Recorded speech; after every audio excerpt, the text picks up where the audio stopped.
好，来看看今天小汤给大家伙带来传说中《三国志2代》的一个版本。那这个版本呢，其实就是正常版本啊，就是官方原版，日版的就是《三国志》，那个美版就不是三国了，就是成吉思汗系列的了啊，这个蒙古那边了。但是呢，操作者呢是来自于远古时期的一个玩家，叫大夷石荆州啊。这个名字在左下角，你们自行了断一下啊。大夷石荆州，这个玩法呢就比较简单啊。怎么简单呢？其实我说的简单的就是对于高手来说，它就是正常玩法，对吧？有马全程马战，就是这个魏延是马上大王，对吧？马上 A 一下之后呢，可以投技挑，伤害还很高。而且呢，咱们玩的玩法是不养兵的啊。大家伙知道养兵是什么呢？就是有的时候你打 BOSS， 然后呢，你养一个弓箭兵或者养一个什么兵，把这个兵养好了之后呢，你打 BOSS 对吧？就一个兵，然后你单挑 BOSS， 大家伙都了解啊，那 BOSS 就跟懒闲子似的。但是有一堆兵的话，你就不好打了，尤其是有什么肥肥啊，什么铁针呐，对吧？三美啊，外加什么赵家五虎之类的啊，这个确实是很讨厌，能理解我说的意思吧？啊，好，马战无限刀。这个魏延是马上冠军啊，这个确实是啊，床上马车夫，我告诉你啊，确实猛。好，当然呢，在扯不扯这个事儿之前，跟大家还是讲一个啊，这个玩法呢其实也没什么，只要是高手啊，觉得都很简单。我个人感觉啊，就现在的高手角度来讲啊，基本上都没有问题。但是呢，这个视频呢其实还挺远古的，那都是2012年、13年的录像啊，这你想想就很久了。不过呢，我们只是说什么呢，就是对吧？玩的你会玩的，怎么玩都牛逼；你不会玩的啊，你怎么看都难。你像我狼现在《三国志2》普通难度一命都通不了关，困难难度一币也通不了关。像我对吧？而且还得选关羽，玩的还猥琐，还得看运气啊，对吧？但是呢，像他这种玩法呢，其实值得一看的呢，并不是马战，值得一看的马战啊，我兄弟们你们学不会啊。我告诉你什么值得一看，值得一看的是不养兵。就说我打这个 BOSS 我不玩赖招，我不跟你说，就像咱们说卡兵，你像三国战记卡兵就挺赖，对吧？你不能卡兵，能理解我意思吧？啊，这个就很厉害了。而且呢，其实像咱们这个玩法，其实武器啊没大伙想象中那么变态。还有就是能不用血杀就不用血杀，血杀呢也是这个游戏的很牛逼的一个地方之一。如果你不用血杀的话，也挺恶心的啊。当然呢，像咱们小的时候玩法就是谁用血杀呀？你肯定会想，用血杀费血呀，为什么要用血杀呀？对吧？你肯定会说了，为什么要用血杀？血杀费血吗？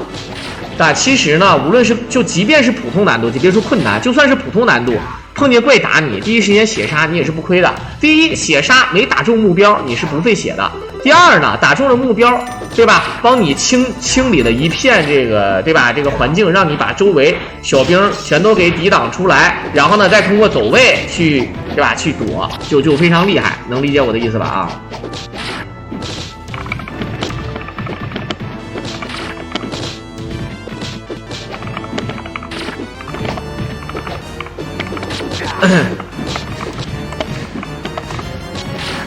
好，分身再摔。这个血他还得养着不吃啊，其实这血该吃，对你吃完就满了，对吧？吃完也满不了。正常啊，就是什么大包子、大腿，然后什么那个什么大猪、龙虾什么的啊。有的时候这个游戏会有一定的运气成分啊。什么叫就是有的它是固定的，比如说箱子里的，或者说有的怪它必爆啊，或者极大概率爆大腿。你像这里面这个弓箭手，基本上是极大概率爆大腿的，就是这个红色的弓箭手。但如果说是对吧？如果说是其他的角色，那就很难说了，对吧？如果说是那个有的时候还看命，经常会给你爆一些鱼什么的爆一些鱼。好，这个居然都没爆，好，真的是很背，这个没爆，这个爆了个包子，可以，有一个就比没有强啊。有一个代表什么呢？就相当于当你无限练血杀的时候，到你没有血杀了之后，对吧？你可以选择吃一个包子，然后还可以再血杀2次3次啊，那就很过瘾。可以看到啊，现在有马咱们就要骑马，很多人不愿意打夏侯惇的时候骑马都愿意把马放走，因为第一你用马不厉害，第二呢，如果一旦让夏侯惇骑马，你会觉得自己跟傻子似的啊。这夏侯惇很猛，包括那个纯干岛啊，纯鱼岛啊。但是事实上呢，你看啊，就感觉你这个有这个马之后啊，你就觉得这个魏延就感觉就更猛了。你看一顿捅完一个投技血量还多，对吧？判定还高啊，这就非常的赖。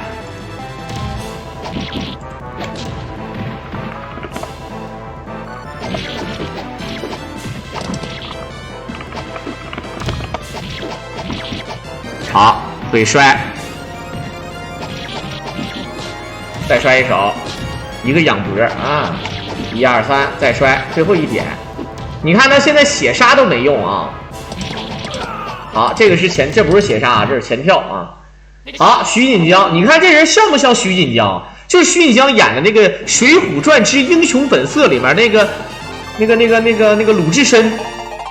就一样的，我严重怀疑他就是拿那个鲁智深，就是那个啊，就是我现在被你砍成2半了，你又能把我怎么样啊？就那个，马上最厉害的是张辽嘛，这个版本哪有张辽这个剧版没有？张辽是手里拿着一个这个榔头，这边拿个盾，还能撇飞刀，那是张辽。张辽不骑马啊，不吃。这个是卖家，这个头像就是卖家，你看啊，就现在吃的这个东西，他是卖家，就是那个周星驰那个上一代的喜剧之王啊，周星驰跟卖家合作的只有一部电影，就是《情圣》啊，周星驰的师傅啊，就是那个卖家主演的啊，那个卖家就是传说中的这个老一代的喜剧之王，就刚才长得一样的啊，流氓神拳。啊，下上跳是倒钩腿，这也是卡表啊，这是卡普空自己的这个角色啊。你像这个街霸里面的那个，对吧？都是借鉴这个，对不对？都是下上腿啊，也是那个剪刀腿。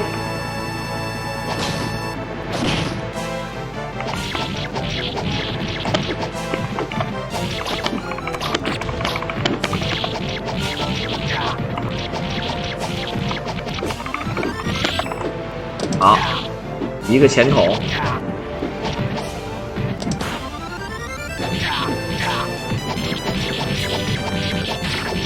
哎呀！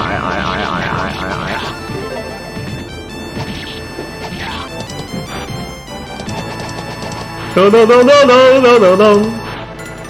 来看看许旭啊，许褚 KYO 臭啊 ，KYO。应该是精的意思，对不对？这太狠了啊！这手里拿个大锤，上面写个魏，不知道以为就然后这个魏延说你为什么你的大锤上写上我的姓？我想问一下啊，这个魏军上面写的是魏，然后魏延举个旗子上面也是魏，他俩都举着旗子一冲，哎，自己人，哎，是吧？自己人，哎，这太狠了啊！那个徐晃是徐晃啊，徐晃确实是猛，徐晃可以骑马，他上来就骑马，他不像那个啥，他不像那个这个咱们说有的怪啊，他上来就没有马，你可以把马送给他，好的练血杀了。你比如说你像那个淳于岛，你可以把马送给他，你把马送给他，他就可以好的吃一个火，动，哎，一个大腿，你看美滋滋啊，一觉醒来没烦恼。来个对吧？82年的小汉堡，既实惠还管饱，对不对？丁修，扣修，哎，他这个真是。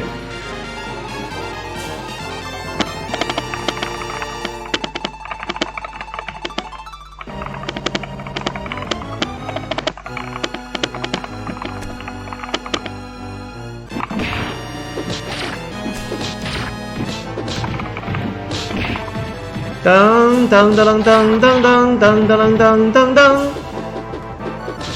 美雅美眉美玲，一个是蜡笔对吧？一个是蜡笔小新他妈，一个是那个连续坐2次牢那个郭美美，还有一个是那个对吧？这个伪作的夫人啊，三美是哪三美？昔日爱也。啊，波多，哪3美？现在是哪3美啊？现在高桥、三上，好，可以。他每次啊，只有最后一个打死了才是真正的 BOSS， 会有慢镜头。女的不能被打碎啊。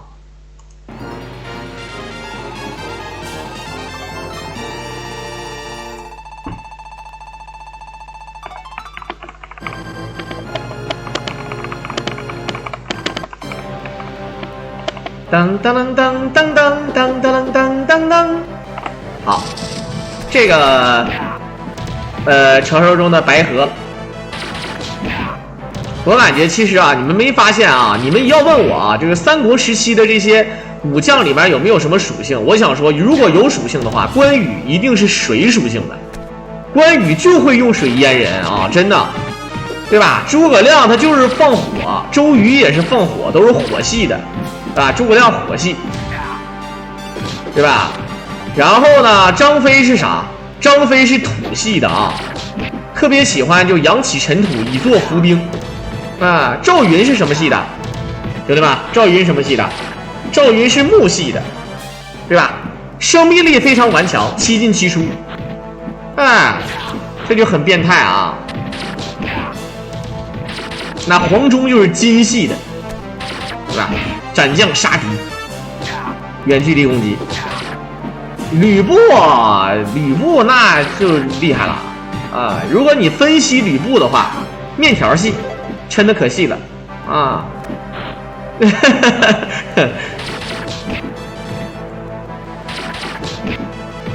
其实感觉魏延这个下上腿这招就已经很厉害的啊！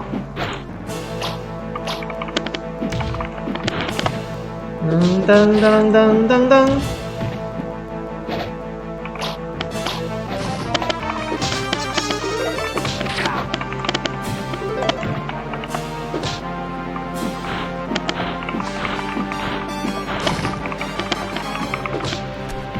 当当当，好，1、2、3一摔过来，好，回身一甩。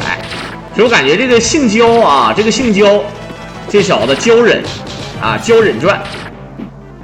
然后这个还有铁针，铁针啊非常牛逼啊！我说实话啊，这个铁针它就是比肥肥牛逼，你怎么看就确实是，无论是招式还是它的这个设定，绝对没毛病。手里拿2个流星锤，你看。肥肥就微面了啊！好，吃起来嘟，它就是骨裂啊！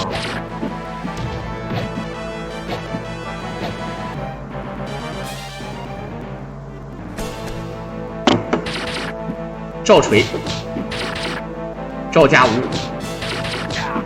真的啊，这个以后就应该这个做一个那个啥啊，就做一个那个就游戏的这个问答，做一个游戏的综艺问答节目，《三国志2》啊，里面赵家五虎的名字都叫什么啊？对吧？赵明、赵锤、赵楚，对吧？赵申、赵雄、赵家五虎啊，这个就非常牛逼。赵家五虎，说实话，长得比主角团还棒啊！那真是啊！你说他是肌肉男啊，他不是那种犬健美的肌肉男，但是你看他浑身腱子肉，对吧？胸肌也有，腹肌也有。就现实生活中这种长得，对吧？2米多啊，2米0几的大汉，你说你看着你不害怕吗？对吧？他如果给你个大耳雷子，我说实话，直接你就在原地转3圈，坐地就冒金星。脑瓜嗡嗡的，对不对？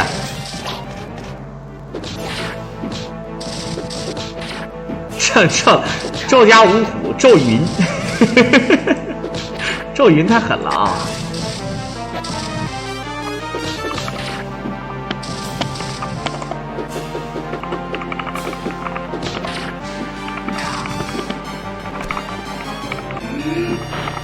当当当当，好。看看修金，按照这个日文的这个主持人的读音 ，Dixu 修金，你修对，哎，就这个，你看啊，他这个修金他这个罗马音确实挺嘚儿的啊！当当当当当当当当，这个性交的这个确实血少啊！咱这是不卡兵玩法，不卡兵呢，就一般来讲卡兵就可以选择留一个小兵啊，那个关键兵啊，你留着他就不会刷兵。单挑就是无论什么 BOSS， 就即便是吕布，我告诉你，就说单挑，只要他是一个人，你打他你也一样简单的。说实话，真的啊，就主要是这个 BOSS 配上小兵，他就是非常猛。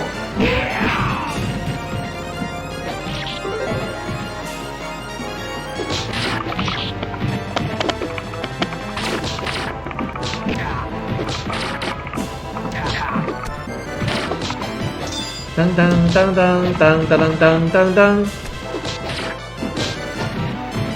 曹仁会八门金锁阵啊！其实曹仁才是未知名将，对吧？第一，首先他绝对忠诚，这就不用多说了吧？第一是绝对忠诚，第二呢，这个对吧？这个防守一流啊，进攻揽弦子。好，是要斩首还是啥？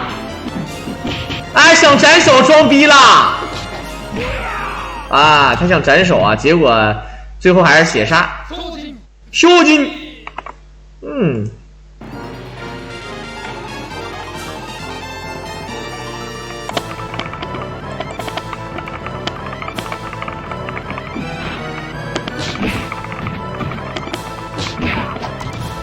好，噔噔噔噔。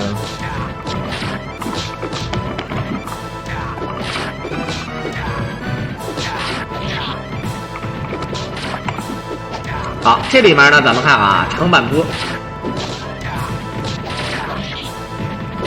这个地图呢，看似好像一堆兵啊，这个还真你要真还不能莽，你还真得让位。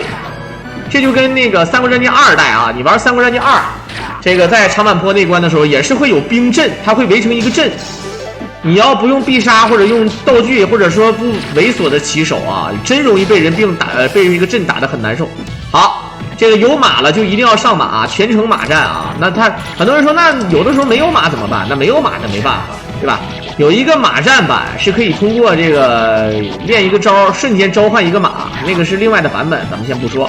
这个正常的版啊，就是你就必须点是有马骑马。但是事实上，我想说，魏延有马骑，魏延有了马，感觉好像没有马就本身就不弱，有了马那确实更强了。但是对于高手来讲，他更强了；对于新手来讲，你骑上马之后可能会死得比赵超他爹还惨啊！就相当于从2层楼上一个后空翻落地下，大头朝下，摔得脑瓜子迸裂，很惨啊！就是。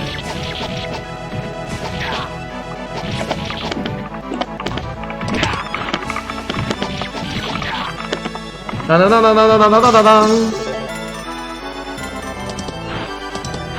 老三国主要讲蜀，新三国主要讲魏。如果是《三国演义》，三国他从来没说新三国，从来没说他是新三国演义啊，你要知道，对吧？老三国叫三国演义，新三国叫三国，它不一样，对吧？它方向不一样。好，血杀过来，戳到这儿，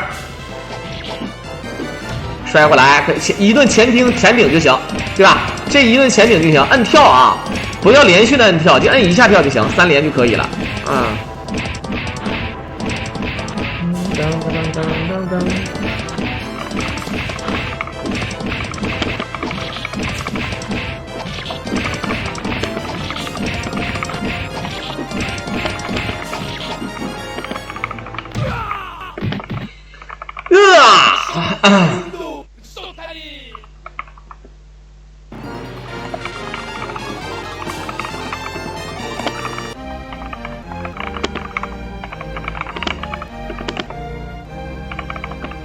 好看这个音乐，噔噔噔。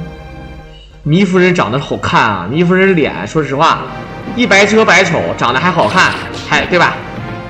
就感觉有点长得像什么呢？有点像那种就是那种就是上一部电影的女主，然后变成中年那种妇女，懂吧？啊，好，手里拿了一把剑，纯干刀，虽然说是叫纯鱼岛啊，它那个罗马音是啾啾豆啊，所以说是吧？但它那个字儿是干啊，对不对？噔噔。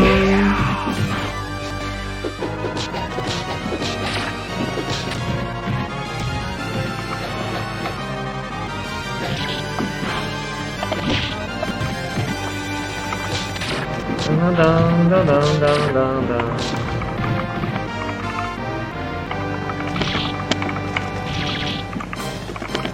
好，事业一撞，这个地方不要害怕啊，一会儿有龙虾啊。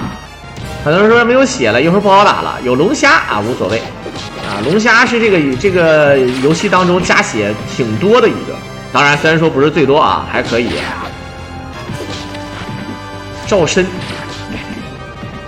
赵家五虎到底谁是老大，谁是老小？大伙能理解吧？啊，对吧？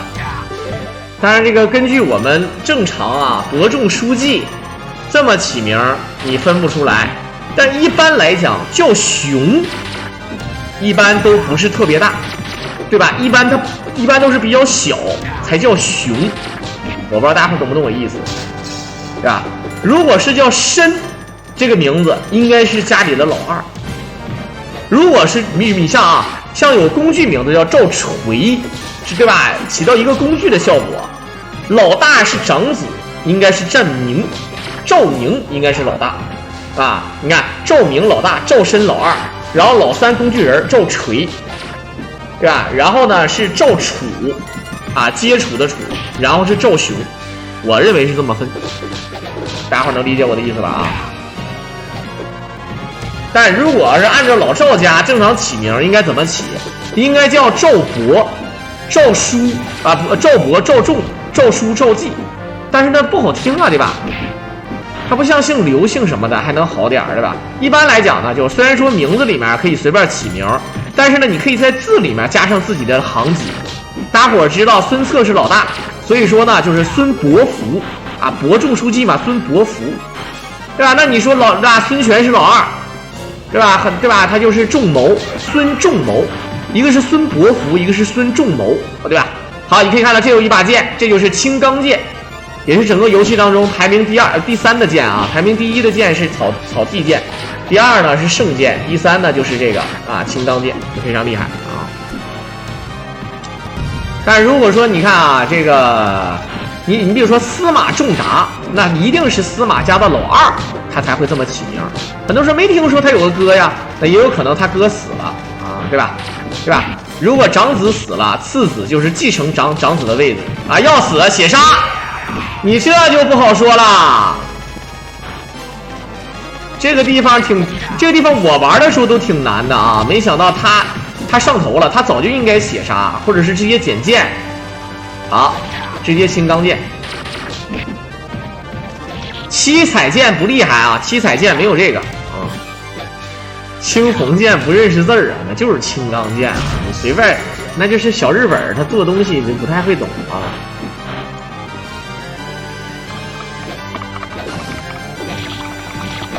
当当当当当当当当当当当当当，这有个鱼，也可以让咱们恢复啊，这个鱼不错啊。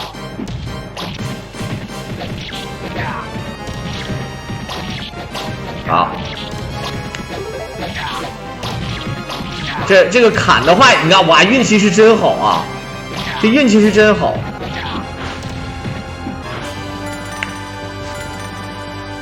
当然也不是说非得起名就得根据这个起，有的人呢这个字啊，他是根据自己的性格啊，根据自己的性格啊，或者是喜恶啊，他喜欢什么啊，然后根据自己的一些，包括呢他形容自己的品德人品啊，对吧？你懂吧？啊，你比如说张飞叫张翼德，飞这个字儿，对吧？你有翅膀了才能飞，所以说我叫翼德这个字儿呢，就跟你看刘玄德、曹孟德啊，对吧？这个大伙能理解吧？啊，这个对吧？你看，啊，这德这个字儿呢，一般就比较好，就好比你看咱们看这个对吧？后宫剧啊，各种后宫剧人封妃，对吧？排名第一就应该是惠啊，这个字儿是最好的啊，对吧？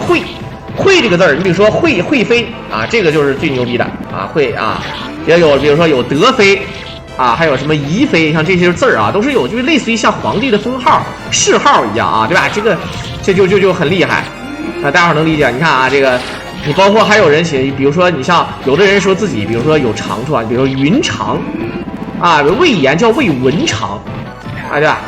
云这个字儿呢，形容他有性格啊，豪气干云啊。当然我瞎分析的啊，我只是瞎分析啊，兄弟们啊，这个不要当真啊，对吧？云长这个文长文那就不用多说了啊，对吧？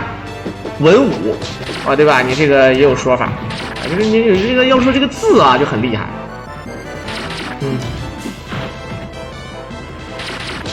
你看岳云鹏那个他那个相声那个辈儿的这不一样，他本身他这个只是。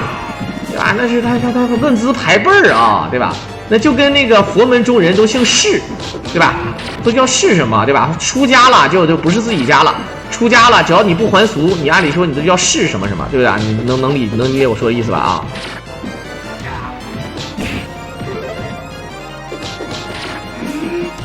好。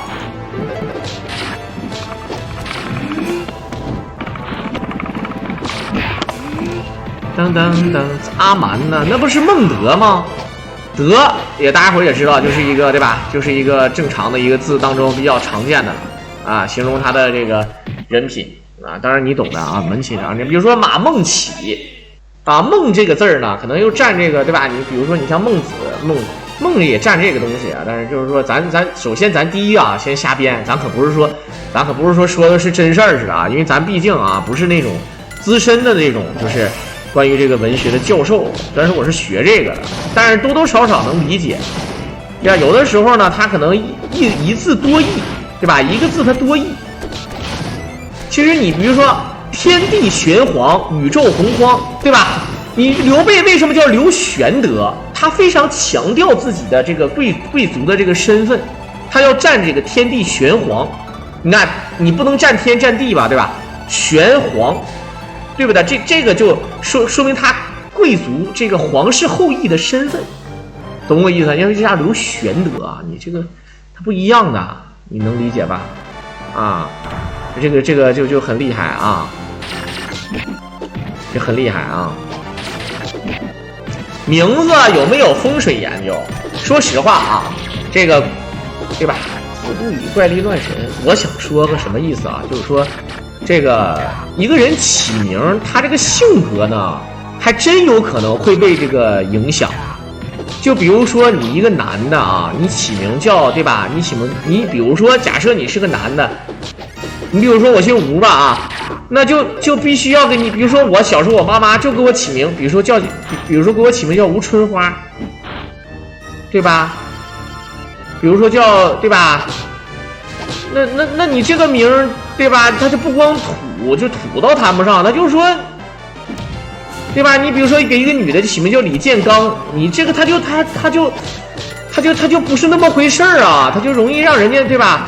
我不知道大伙能不能理解啊？你比如说你像比如说简简单单，比如说姓刘叫刘刚，他这个名字他就对吧？形容他的性格比较刚强啊，一般叫他这个名字的人啊，就觉得啊，你就应该是这样的，他自己觉得我就应该成为这样的人。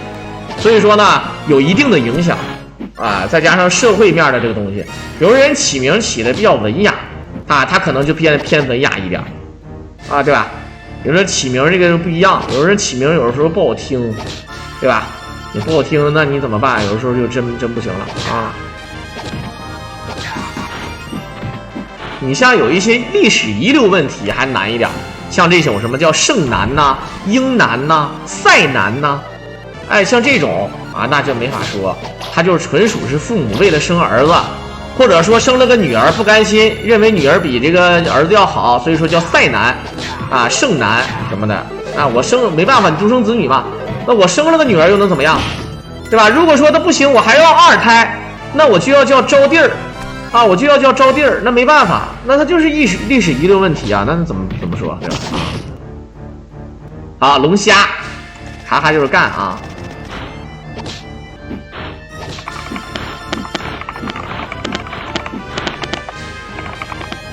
好，噔噔，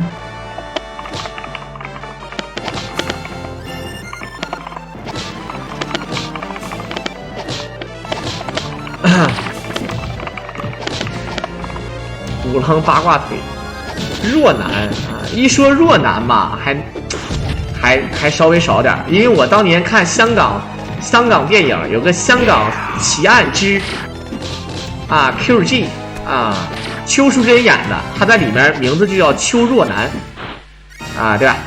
这个邱若男起名会影响的啊。这个风水问题，我跟大家伙讲啊，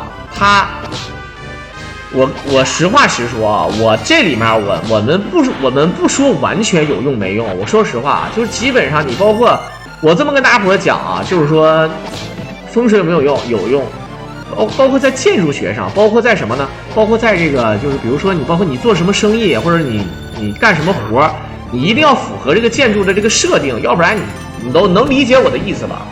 能理解吧？好的，这是我拿圣剑很厉害。然后呢，你看啊，咱们如果相信这个什么，对吧？拜这个神，对吧？拜这个神，拜那个神，敬天敬地，又什么这那的，祭天又怎么样？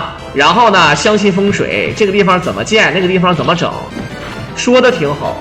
你看啊，自古以来多朝，哪朝哪代哪个皇帝，他最后他对吧？他不祭天，哪个亡国之君想要亡国，他不把自己的这个建筑建的，对吧？按照风水建，对吧？都一样，最终亡国他就是亡了，你咋也白扯，对吧？哪个不拜天地，对吧？哪个不敬鬼神，最后结局不还是亡国了？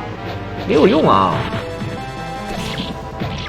正常版本没有草，有啊，正常版本也有草地剑，你打到最后一关会给你体验一会儿。但是你打不了 BOSS。当当当当。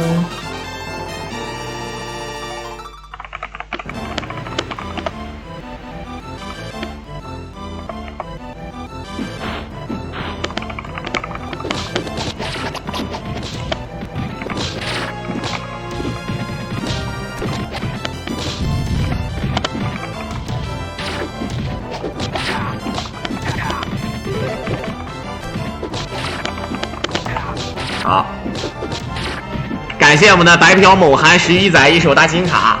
今天晚上这个3星不会都冲不到吧？我3星都到不了啊！以前我是脸薄，现在我就明抢，我告诉你。但是现在抢也不好使了，完了，这行越来越不好干了，兄弟们，废了啊，不玩了再这么下去就要吃土了啊！三国志的五虎，你这个三国志是日本的那个人他画的漫画啊，他那个漫画跟那个三国演义和三国志差很多啊，不要当真。他这个三国志漫画，我看完之后，我觉得精神病啊！刘备跟诸葛亮两个老色批，我操！他把那个龙女全都给睡了，精神病啊！好，这游戏算不算最多关卡的？其实不算啊，好多关卡都比这个游戏多。比如说龙王关卡就多，但是关卡多吧，它关卡多，但是关卡短呢，对吧？不一样的啊。好，在这个位置拿上这个刀，然后呢就开始砍，这是一个小套路啊。当当当当。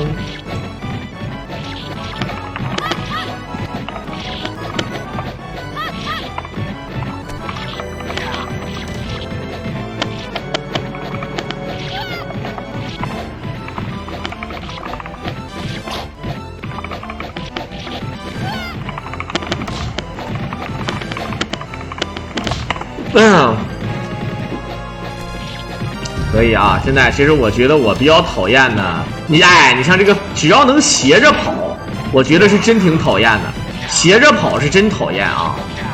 除了斜着跑之外，再就是能飞的，比如像那个性交，它可以直接就是对吧？直接从空中跳过来扎你一刀，很讨厌啊。当当当当当当当当当当。你看这个肥多牛逼，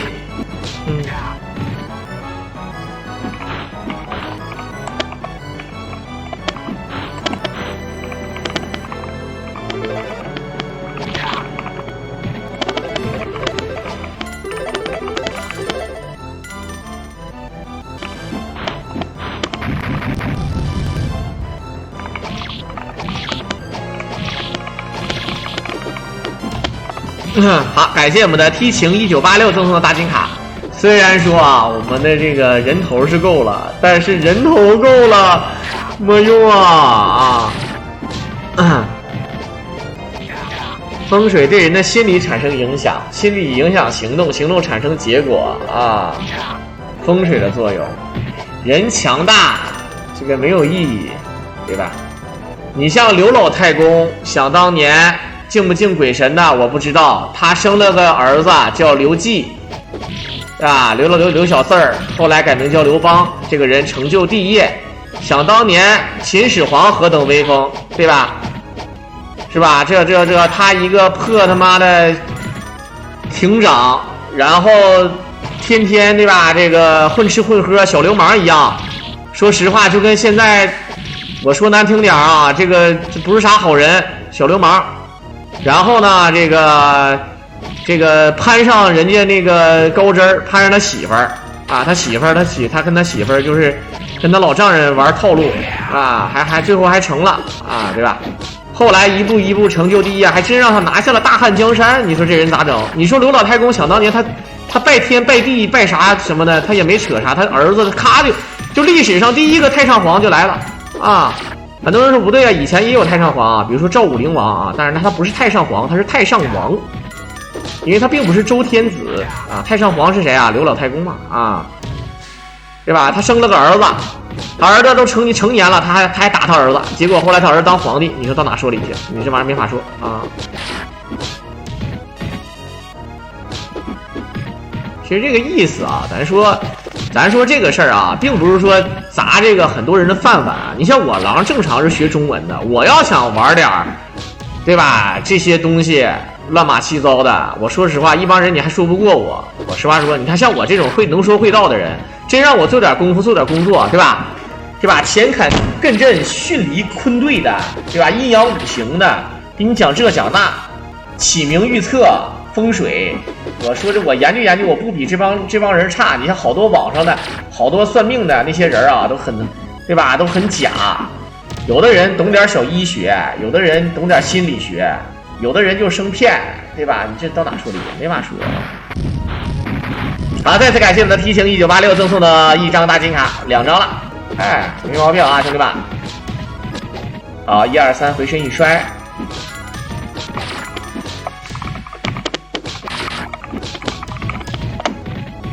噔，一半仙儿。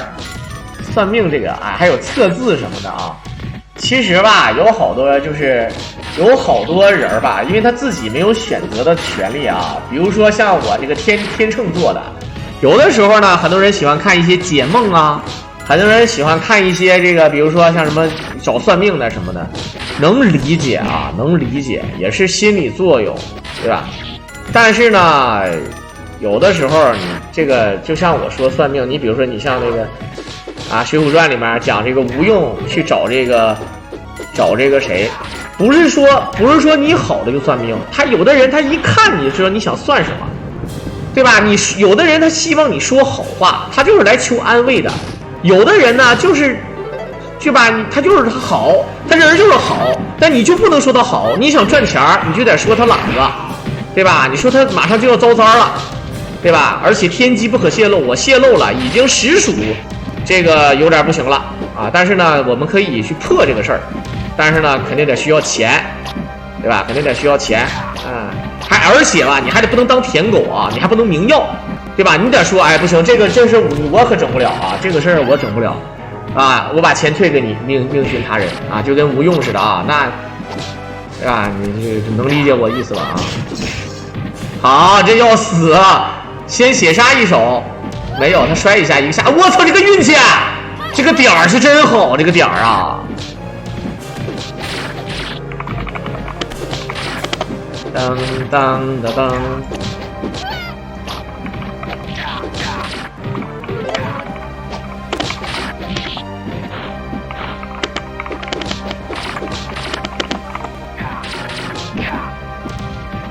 今天还去称了一些股，哎，这个算命这个事儿也是，有的人，比如说有的算命的啊，板直往那一坐，对吧？咱先不说他玩套路，就即便他不玩套路，对吧？他心里很作用。有的人看人特别准，对吧？你比如说，有的人往这一坐，你就去，对吧？过来一算就知道这个人算啥。有的是算姻缘，对吧？有的是算仕途，有的是算这个，对吧？身体啊，就是能活多少岁。有的是能算这个，对吧？这个儿女的什么什么，啊，有的算这个伴侣怎么样。他一看你知道你是咋回事，你知道吧？哎，你算的可真准，哎，准啥呀准？这玩意儿，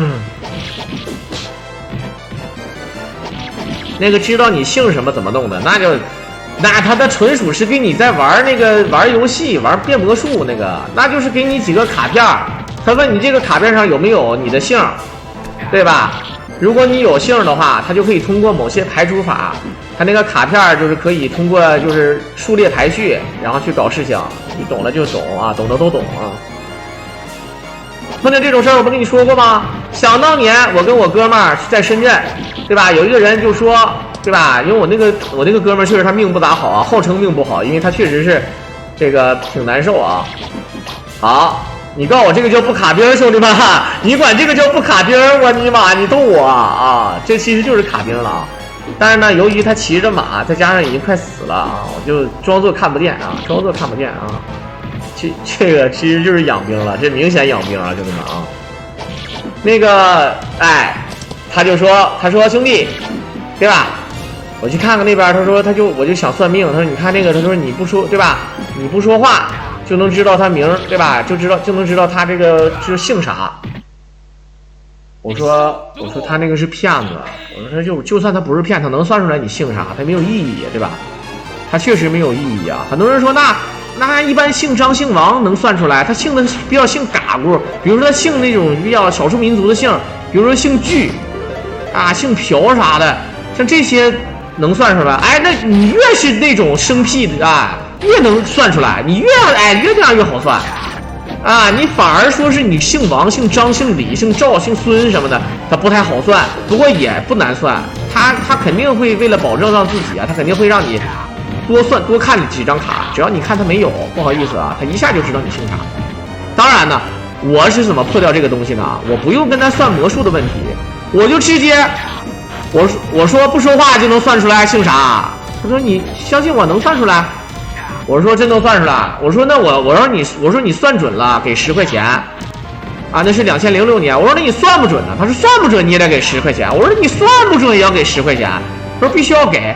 我说算不准不给行不行？他说行。我说好。我说来，你给我王哥算一下，他姓什么？王哥过来。他瞅了半天，他说你姓王。我说滚你妈的吧你，对吧？就这么个事儿啊，一下就破功了啊，一下就破功了。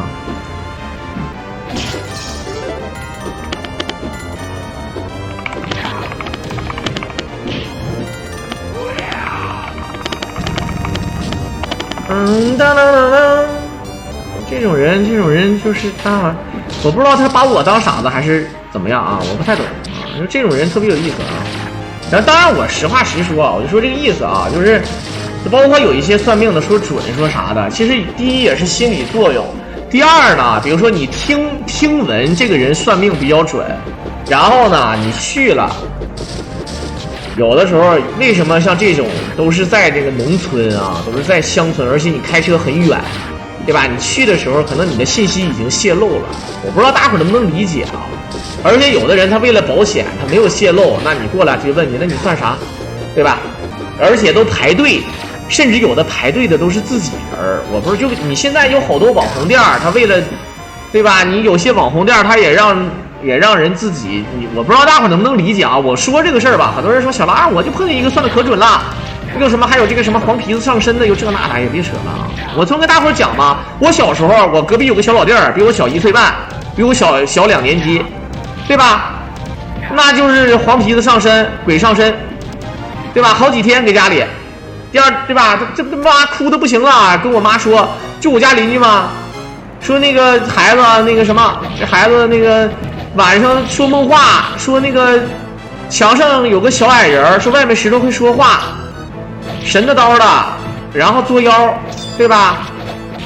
这一天天的就不行了，也不吃饭也不干啥的啊，这实在是受不了了啊，对吧？这就传开了，后来找了个大仙儿，摆了那2下好了，然后呢就要先休息，就跟学校请了好几天的假。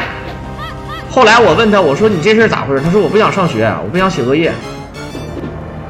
就是这个意思啊，我不知道大家伙能不能理解啊？我是问本人啊，我说你那时候我记得你前一阵什么上身，我问一下啊，这咋回事啊？你别吓我。他说我就不想写作业啊，真事儿啊，这你这就实打实的，你这对吧？你这我还有一个哥们儿啊，我还有个哥们儿，他有个三舅啊，他三舅呢精神病，老犯病，一没有钱就犯精神病。啊，就犯精神病啊，就鬼上身啊，就觉得自己不是人，我是大仙啊，就这个啊，看你乐这个啊，就这精神病啊，我要代表玉皇大帝怎么地，这那的啊，耶稣主啊，阿门啥都来了啊，就这个，对吧？一没钱就开始知道，那老太太就得给钱，老太太好几个儿子还得给钱。